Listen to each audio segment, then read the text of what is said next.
I'm here in the Straits Times newsroom in Singapore, which is unusually quiet and deserted because of COVID-19 restrictions that we all know about.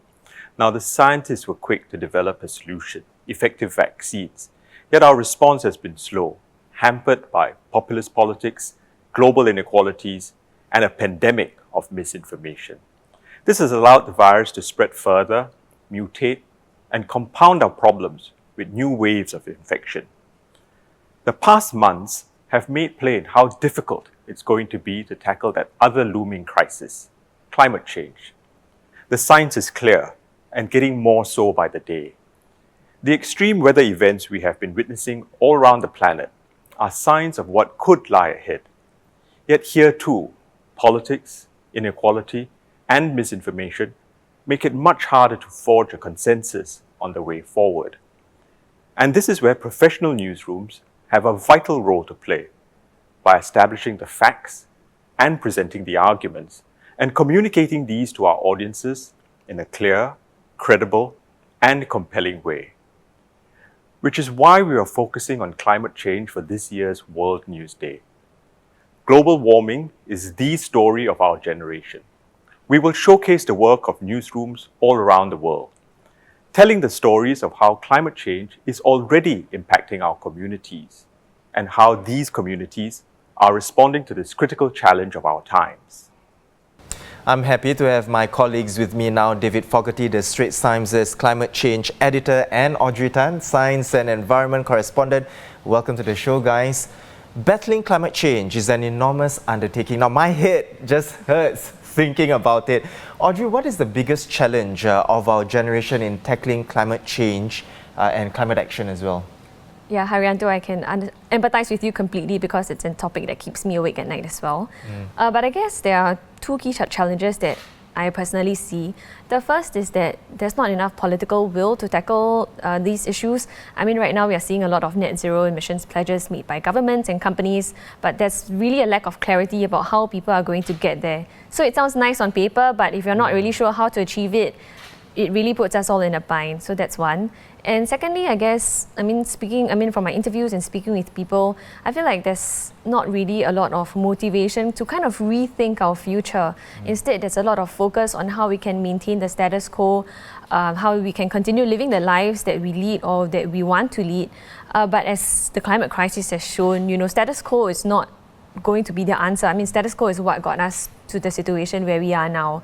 So we really need to reimagine what does it mean to live a middle-class lifestyle, what does it mean to live in a carbon-free or in a world with less carbon emissions.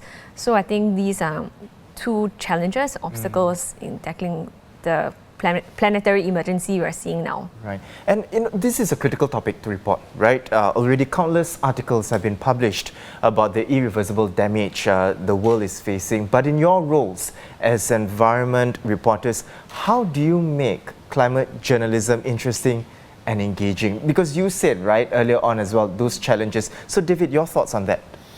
So it is a challenge, but it's a critical challenge for how we tell that story. The temptation is just to put out doom and gloom headlines, and certainly the headlines this year with severe climate impacts, disasters in Germany, China, certainly the fires and heat waves in Western North America. These have been terrible. They're certainly not unique to this year. These impacts have been growing. But beyond the headlines, we really have to look at the story of how it impacts people personally, people's daily lives. So, for example, a good example is food. Now, Singapore imports a lot of its food, but where does it come from? It comes from many different countries. Some of those countries suffer impacts from floods, fires, droughts. That affects, the food sources that we get here. How can you fix that? So that leads on to another critical area of solutions and technology. Now, just relying on technology to keep us in our comfortable lifestyles, as Audrey is pointing out, is not really the way we should be thinking. But one critical element or the story of climate change is how we are going to have to change our world. Climate change is societal change. That's what it's really all about. So that means changing the way we generate electricity. and that's happening. We've got different types of renewable energy. It's becoming better. It's more efficient. It means changing our transport, so going from black to green, basically. From petrol powered to electrified transport. It means making our buildings much more efficient. It means changing our finance industry. So it's not just doing the same old thing, business as usual, funding inefficient, polluting companies, supply chains. It's reimagining how all aspects of our society need to change. Audrey, you follow very closely this topic. It is something that, and even in our own personal, chats, I can tell you are very, very passionate about this topic.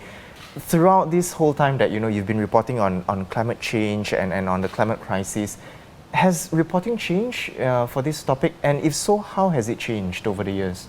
Yeah, for sure. So I've been reporting on this topic for about 8 years now, and David, you probably have much more experience than I do. But there's really been a lot of changes in the way climate change has been reported. I think in the past, there's a lot of focus on, okay, look, this is the problem. Why do we need to deal with this problem? But right now, we don't have to explain the why anymore. Look, just look at the recent spate of extreme weather events playing out around the world. This is evidence, really. We need to move beyond just telling people why they should take urgent action. So I guess as David said, there's a lot of movement towards solutions journalism now. Instead of just telling people about the problem, you need to tell people how we can overcome this challenge together. That's one. And even here at ST, we are trying different ways of telling that story. Both of us, we really like telling climate science stories, right? We are both big climate science nerds. But beyond that, there's also the human interest stories, putting the faces of people affected by climate change to putting the human stories right at the forefront. And lastly would be harnessing multimedia. So working with our colleagues like yourself and from the video team, from the photo desk and from art desk, we're also trying podcasts.